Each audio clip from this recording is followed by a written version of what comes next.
العلم نور، العلم نور، العلم نور.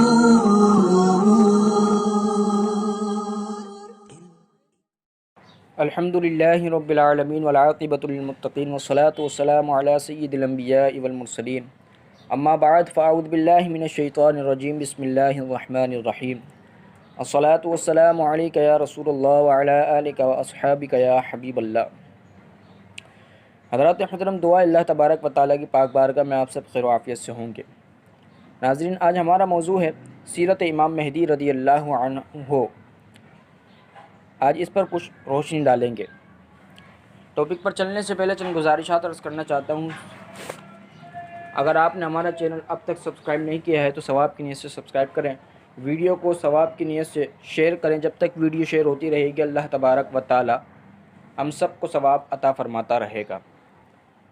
ناظرین، حضرت امام مہدی رضی اللہ تعالی عنہ کا جب ظہور ہوگا تو اس وقت ان کے سر پر امامہ ہوگا، یعنی دستار ہوگی، اور ان کے ساتھ ایک منادی ندا کرنے والا ہوگا جو اعلان کرتا ہوگا کہ لوگوں، یہی حضرت امام مہدی رضی اللہ عنہ ہیں، اللہ تعالیٰ کے خلیفہ ہیں، لہذا ان کی پیروی کرو.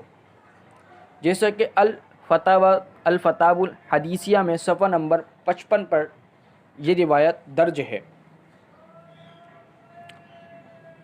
ناظرین، وہ لوگ بہت خوش قسمت ہیں جو اپنے سروں پر امامہ سجاتے ہیں.